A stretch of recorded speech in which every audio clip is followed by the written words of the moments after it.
하나님의 계시, 하나님이 어떤 분이라는 거예요. 그것이 이제 그래서 무슨 얘기를 하냐면 종교의 씨앗 얘기를 하거든요. 종교의 씨앗 얘기를 하는데, 자, 지금도 일반 계시는 비춰지고 있을까요? 안 비춰지고 있을까요? 지금도 비춰지고 있죠. 그렇기 때문에 특별 계시가 없어도 종교를 만들 수 있어요. 근데 이제 종교의 씨앗이 있다. 종교의 씨앗, 그럼 종교의 씨앗이 뭘까요? 종교의 씨앗 하면 이제 보통 이렇게 이해를 하더라고요. 사람은 태어나면서부터 신에 대한 의식을 가지고 태어난다. 근데 종교의 씨앗은 그건 조금 저렇게만 이해하면 좀 오해가 있어요. 종교의 씨앗은 하나님에 대한 지식 자체가 아니라 지식으로 나갈 수 있는 자질과 능력이에요. 잠재력. 사람은 하나님의 형상을 따라 지음받았고, 사람 속에는 종교의 씨앗이라는 것이 있어서 태어나면서부터 하나님을 알 수 있는 자질을 가지고 태어난다. 잠재력. 그럼 그 지식이란 말하고 좀 다르죠. 지식은 이미 태어나면서부터 하나님을 알고 태어나는 거거든요. 그게 아니라 그것으로 갈 수 있는 자질을 가지고 태어나요. 그게 종교의 씨앗이에요. 그러면 종교의 씨앗이 언제 하나님의 지식을 만들까요? 언제?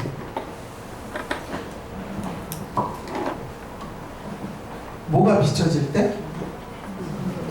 일반 계시가요. 일반 계시가. 그게 무슨 얘기죠? 종교의 씨앗 자체가 지식은 아니에요.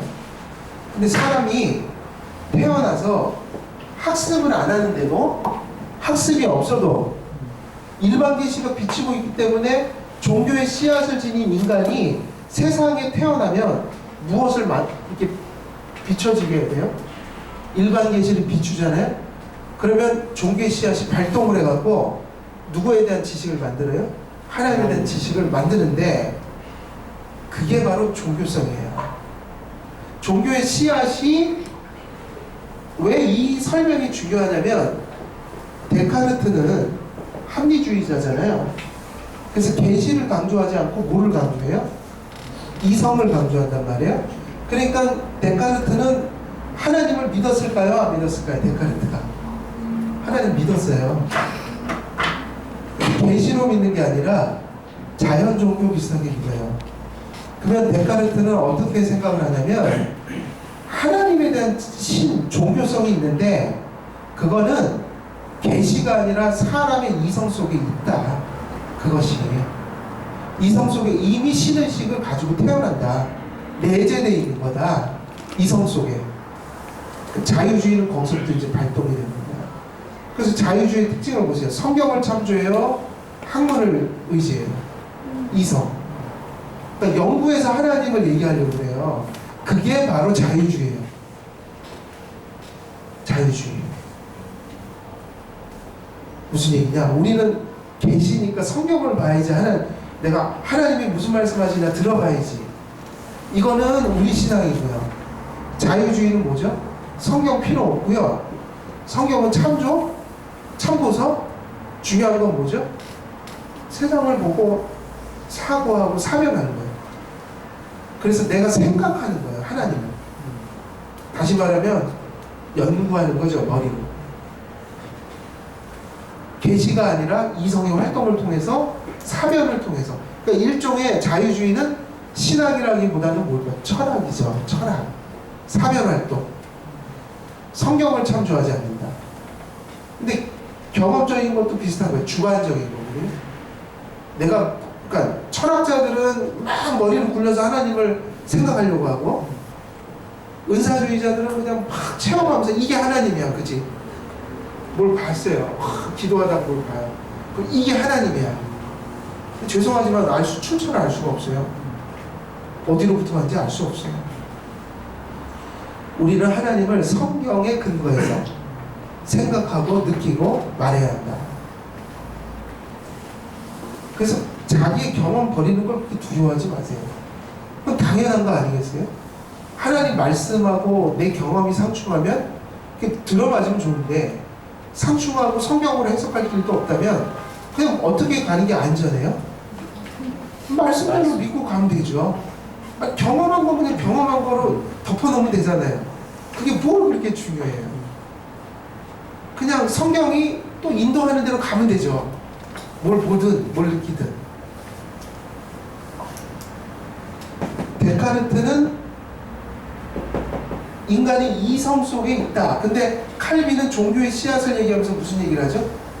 일반 계시를 만나는 순간, 접하는 순간 종교성이 발휘돼서 신을 알게 된다. 그러니까는 계시를 강조하는 거죠. 그래서 데카르트가 이런 합리주의자들이 무슨 말을 쓰냐면 내재적 지식 이렇게 썼거든요. 내재적 지식. 그 원래 이거를 개혁주의자들이 썼어요. 근데 이 데카르트가 나타나면서 내재적 지식 하니까 이상하잖아요. 이게 이성에서 이렇게. 그러니까 말을 바꿨어요. 심겨진 지식 그렇게. 종교의 씨앗이 심겨져 있고, 그리고 그 종교의 씨앗이 일반 계시를 만나면 종교성이 발휘되고 신을 알게 된다. 근데 문제는 뭐가 있죠? 여기까지 이제 얘기를 했는데 문제는 뭘까? 그럼 우리가 그냥 종교의 씨앗이 있잖아요. 그럼 그냥 열심히 일반 계시를 보는 거예요. 돌아다니면서 막 먼지 산도 보고 그냥 하늘의 별도 보면서 야, 참 조물주가 진짜 있나보다. 그럴 수 있죠. 근데 왜 이렇게 가면은 계속 가면 안 될까요? 왜 일반 계시만 의지하면 안 될까요? 인간이 타락했잖아요. 그러니까 여기서 말하는 거는 신의식이 생기긴 생기는데 왜곡되게 하나님을 이해하게 된 거였다. 그러니까 적어도 하나님 존재까지는 어느 정도, 근데 성경이 하나님이 아닌 곳으로 가게 돼요. 성경 없이 종교의 씨앗과 일반 계시를 통해서 하나님을 안 사람들은 절을 짓거나 이슬람을 만들거나 아니면 성황당을 만들거나, 그죠? 아니면 무당이 되거나 다양하게 갈 수 있어요. 근데 성경의 하나님께는 못 가요. 왜? 그게 종교성이니까. 그러니까 기독교인들 중에도 가만히 들여다보면 종교성으로 교회에서 버티는 분들이 계셔요. 성경적인 지식에 기반하여 계시적인 의존적인 신앙을 갖는 것이 아니라 체험 중심인데 성경이 무시된 채. 그러니까 소위 말하면 그분을 가만히 들여다보면 종교성으로 버티는 거예요. 교회에서 복음도 몰라요. 복음이 뭔지를 몰라요. 성경도 안 봐요. 그냥 20년 동안 교회를 드나들었어요. 근데 뭐는 있어요? 체험은 또 있어요. 예수라는 이름은 또 잘 언급을 하는데 가만히 들여다보면 이게 기독교가 아니에요. 기독교가 아니에요. 그러면 안 된다.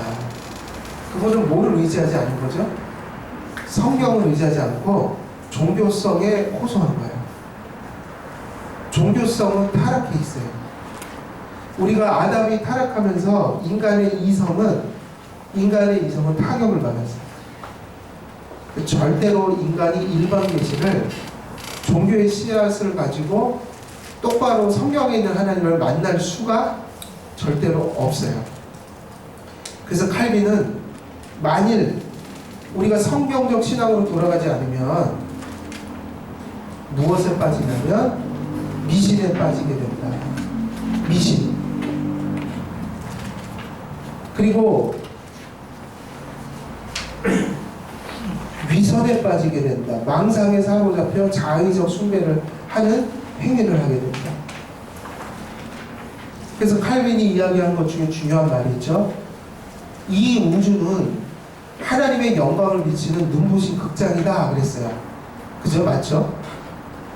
근데 이거를 접하는 우리들은 타락해 있기 때문에 우리의 마음을 뭐로 비유했냐면 이 눈부신 극장에서 우리의 마음은 뭐를 만들어내요? 끊임없이 우리의 마음은 우상공장이야.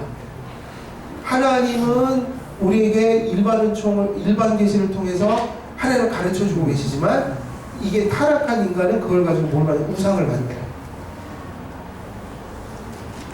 그게 이제 우리가 말하는 소위 일반적인 종교들이죠.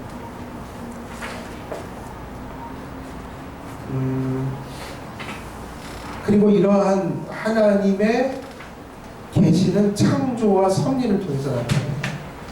창조하신 분이 섭리하시잖아요. 그러니까 창조하신 걸 통해서도 하나님의 이 영광이 드러나지만, 영광이라는 말이 무슨 의미죠? 영광. 영광의 뜻은 뭐죠? 영광은 하나님의 탁월하심, 그의 속성의 탁월함을 의미하는 거예요. 그러니까 영광이라는 게 하나님이 참 선하시다, 전지전능하시다, 대단하시다, 이게 영광이란 말이에요. 탁월한 속성의 그 빛나, 탁월함, 그게 창조에도 나타나고 어디에도 나타날까요? 섭리에도 나타나요. 섭리.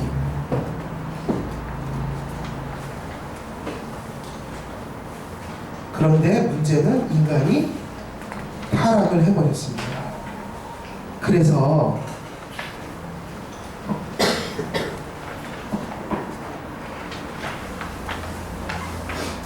칼빈이 이런 얘기를 해요. 이따가 이제 인간론까지 가면은 타락에 대해서 말씀을 드리겠지만, 인간이 타락했지만 인간에게는 적어도 구원받는 데 있어서 철저히 무능해졌지만 적어도 뭐는 하죠? 보편가치적인 것들은 할 수 있죠.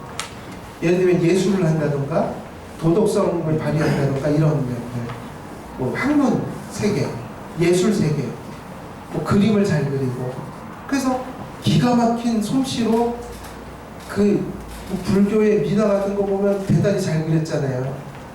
그 예술 감각이 있잖아요. 그걸 갖고 우상을 위해서 막 쓰잖아요. 근데 인간이 그런 게 남아있단 말이에요. 그래서 아브라함 카이퍼는 세계관 얘기할 때 문화, 하나님께서 문화의 영역 속에 역사하신다, 영역 주권 얘기하면서 각 분야의 주권자이시다, 그 말은 맞는데, 칼빈은 문화, 예술, 학문 뭐 이런 부분에 있어서, 예를 들면 뭐 법, 정치, 질서, 이런 것들을 인간에게 남겨진 하나님 형상의 그 소위 말하면 그 인간이 인간으로서 남을 수 있는 부분이 파괴되었으나 남아있는 부분에서 맺혀지는 열매들로 보지만, 사실은 그 얘기를 하는 이유는 무슨 얘기하려고 했던 것일까요? 기독교 강요의 문맥을 보면 인간에게 이런 것들이 하나님이 지으신 흔적들이 나타난다. 이런 탁월함이 있다. 심지어는 타락했지만 여전히 예술을 통해 또 뭐 문화를 통해 인간의 그 뭐라고 할까, 하나님이 주신 게 있죠. 근데 문제는 이런 얘기를 한 이유가 이거예요. 아무리 그렇게 뛰어나더라도 그거 갖고 구원을 받을 수 없다. 그래서 사람들이 종교를 만들고 철학을 통해서 진리를 얘기하지만 그거 가지고는 안 된다. 그러니까 어디로 가라? 성경으로 가야 한다. 그 얘기 하려고 그 얘기 했거든요. 근데 너무 세계관을 하시는 분들이 그걸 어디다 갖다가 비유를 해요. 하나님께서 그런 영역에 역사하신다는 부분만을 강조하면서 이 세계관, 각 영역 속에서 하나님이 지배하셔야 된다. 근데 그 말 맞는데, 칼빈은 어떤 의미를 남겨두고 얘기를 했냐면, 사실은 기독교 강요를 나중에 잘 보세요. 성경으로 넘어가려고 그 얘기를 한 거예요. 아무리 그렇게 인간이 뛰어나도 아직 종교의 씨앗, 하나님의 형상이 파괴됐으나 아직도 그렇게 찬란하게 그렇게 멋진 부분이 남아있지만, 미안하지만 그거 갖고 구원을 못 받아. 그러니까 어디로 가야 돼? 이렇게 얘기하는 거예요. 우리는 성경을 통하지 않고는 구속주 하나님을 만나지 못해. 근데 세계관을 강조하시는 분들이 너무 이 구절을, 사실은 칼빈은 이거 갖고 안 되라는 말을 하려고 한 건데, 세계관을 이렇게 근거로서 하다 보니까 너무 이 죄에 대한 긴장을 느슨하게 만들어 버렸어요. 죄에 대한 긴장. 칼빈은 사실은 그 본문에서는 성경으로 넘어가기 위해서 얘기를 하는 거거든요. 그 세계관 학자들의 말이 틀렸다는 게 아니라, 칼빈의 얘기는 그게 더 중요해요. 인간이 예술을 창달하고 이거 대단하지만 그거를 칭찬하려고 하는 것이 아니라, 아무리 그럴지라도 그거 갖고 구원을 전혀 받을 수 없다. 그러니까 세계관학자들이 얘기하고자 하는 방향하고는 몹시 다른 얘기를 하고 있는 거예요. 차라리 세계관 얘기는 다른 데서 인용하는 게 더 맞아요. 여기서는 지금 무슨 얘기를 하냐면 성경으로 가자는 거예요, 지금. 그래서 이 얘기를 하는 거죠. 전도할 때 이 사람은 박사예요. 천재예요. 기가 막혀요. 어떤 사람 머리로, 어떤 사람 그림으로. 근데 이런 사람들일수록 좀 어때요? 심령이 가난하지를 못해요. 그때 하는 얘기예요. 근데 그거 가지고도 구원을 못 받아. 아무 소용이 없어. 그거 가지고는. 어디로 가야 돼? 성경으로 가야 돼. 이 얘기를 하는 거거든요. 그래서 18페이지를 보면 이제 칼빈이 하나님의 지식을 얘기할 때에 얘기하고 싶었던 고울이 뭐냐? 그게 이 얘기죠. 자, 읽어볼게요. 같이 시작. B-1번 시작. 창조주와 만물을 알게 감리자요 주셔서 성경에 들었어. 자, 이제 이해가 되시죠? 지금 무슨 얘기를 꺼내려고 지금까지 온 거예요? 바로 성경밖에 없다는 거예요. 창조주에 대한 분명한 인식도 그리고 구속주에 대한 인식도 성경을 떠나면 우상이 될 수밖에 없다. 부패한다. 왜곡된 교회가 될 수밖에 없는 거죠. 성경을 떠나면. 그래서 목사님들이 여러분들이 기도해 주셔야 돼요. 제발 좀 강단에서 성경만 바르게 가르쳤습니다. 그렇다고 너무 뛰어난 걸 바라지도 마세요. 사람은 다 부족할 수 있어요. 아니 저도 공부를 해보니까 한두 끝도 없어요. 그럼 어떻게 맨날 그 목사님을 그런 식으로 바라보면 안 돼요. 맨날 새로운 얘기를 하고 실력이 늘어갖고 그 얘기를 하는 게 아니라요. 진리를 진리대로 바르게 전달해 달라는 거죠. 성도가 목사님보다 더 많이 알 수도 있어요. 근데 그건 문제가 되지 않아요. 목사님 사명은 성도가 더 많이 알기 때문에 그걸 또 더 많은 걸 설명해 줄 의무는 없어요. 그건 그 사람이 뛰어난 거지. 목사가 할 일은요, 바르게 전하는 거예요. 그게 그분의 임무예요. 창조주 하나님을 알게 하는 안내자요, 교사로서 성경이 필요하다. 하나님께서 실제적으로 자신을 알리신 것은. 그러니까 이게 특별계시인데, 그러니까 특별계시의 성격은 뭐가 다른 거죠? 일반계시하고? 일반계시는 창조와 섭리라는 틀 안에서 주어졌고, 그리고 특별계시하고의 관계는 특별계시라는 말 자체가 스페셜 레벌레이션이니까 특별하게 주신 거죠. 근데 왜 특별하게 주실 수밖에 없었냐면 인간이 타락을 했기 때문에 못 알아들으니까. 이전에 그 일반 계시로는 창조의 그 빛남 속에 하나님의 뜻을 발견하지 못하니까 인간의 본성 안에 심겨진 종교의 씨앗과 일반 계시의 조언을 통해서 알 수 있는 그 풍성한 하나님의 지식이 부패해버렸으니 어떻게 하라는 거죠? 이제 하나님의 구원을 위해서 죄인을 대상으로 주신 게 특별 계시예요. 그러니까 타락해서 그 허물과 죄로 죽은 자들에게 그들이 알아들을 수 있는 말씀을 다른 방식으로 주신 게 특별 계시잖아요. 그러니까 특별 계시는 죄라는 걸 전제하고 있고 타락이라는 걸 전제하고 있고 죄인된 사람을 대상으로 주신 계시죠. 그 특별 계시는 두 가지죠. 넓은 의미의, 그러니까 성경하고 특별 계시는 어떤 게 더 범위가 넓을까요? 예? 특별 계시겠죠. 왜냐하면 그 특별 계시는 언제부터 주어졌다고 보세요? 성경에 역사로 보자면, 역사적으로 보자면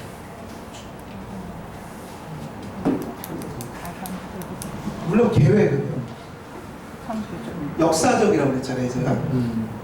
창세기 3장 15절이죠. 원시복음이 시작하려면 그때부터 하나님은 이제 특별 계시를 계속 주시는 거죠.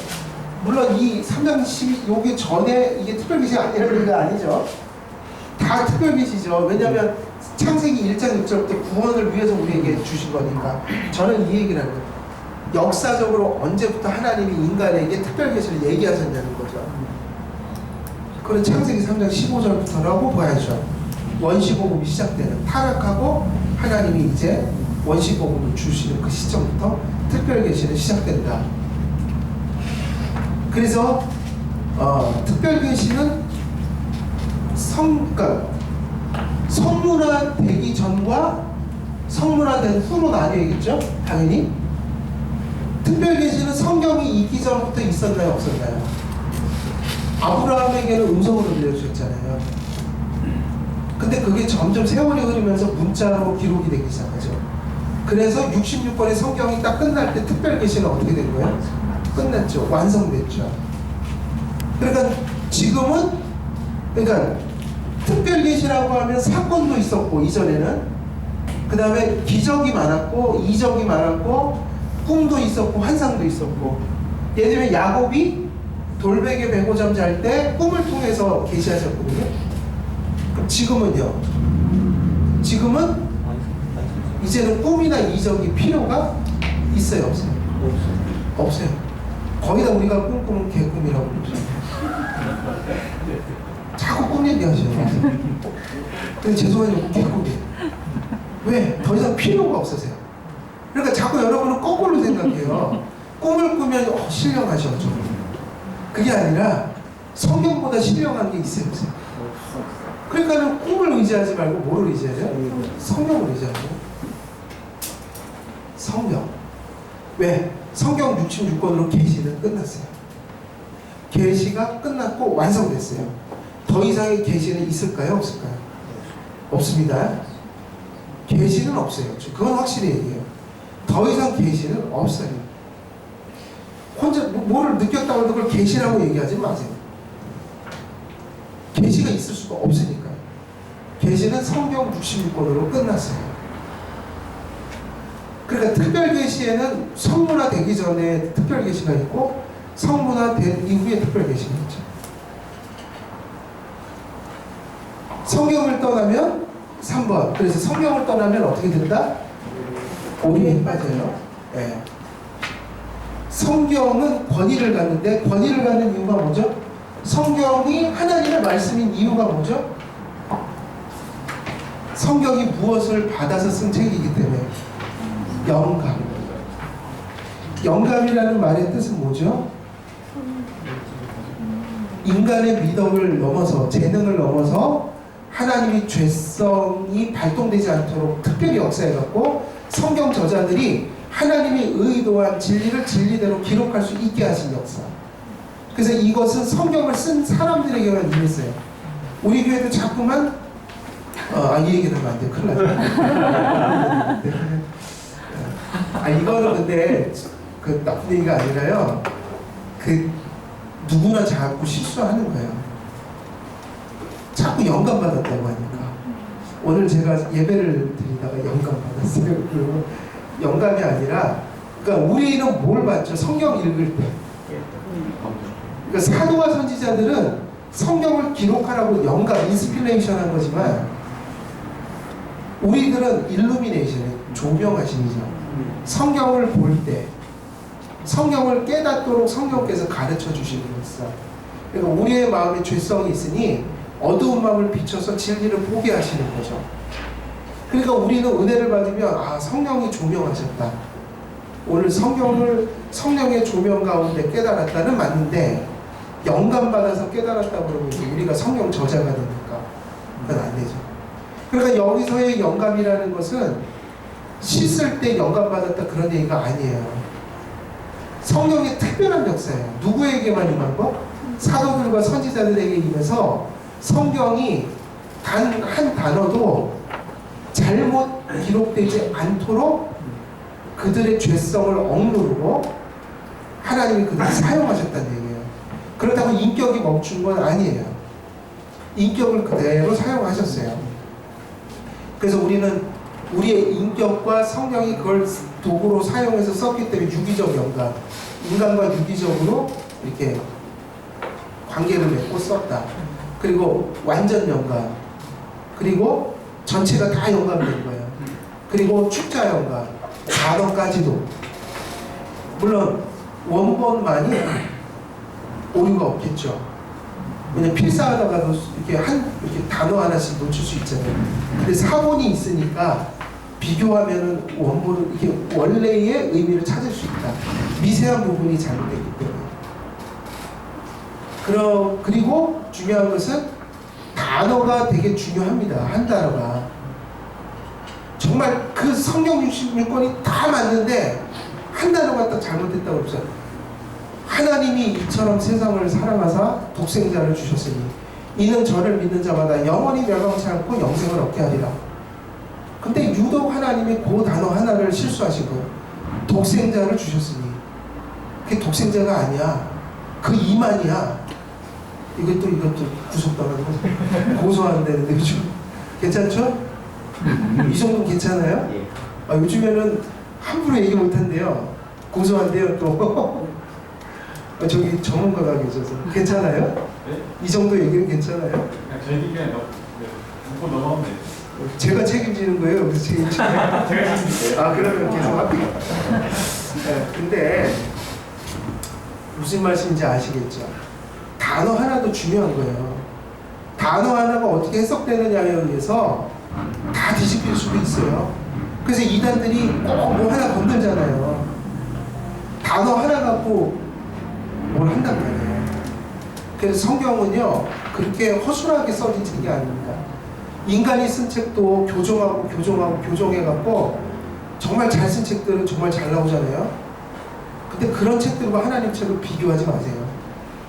어떻게 성경이 축자 영감일 수 있어? 이런 분들이 많이 있으니까 지금 단어 정도는 다 오류가 있는 거야. 죄송한데 단어가 틀리면요 큰일 나요. 그 단어 하나가 엄청난 의미의 변화를 가져올 수 있어요. 하나님께서 그런 걸 빠뜨리신다고요? 그러면 하나님 쓴 책이 아니죠. 하나님의 말씀이라는 성경의 권위는 그래서 어디서 올까요? 뭐를 인정해야지 권위를 인정하는 거예요? 영감. 영감을 받은 책이기 때문에 뭐가 성립되는 거죠? 권위. 성경이 왜 하나님의 말씀에 권위를 갖느냐고 보면 영감되었기 때문이에요. 영감을 믿는다는 건 성경에 오류가 있다 없다? 없다고 믿는 거란 말이에요.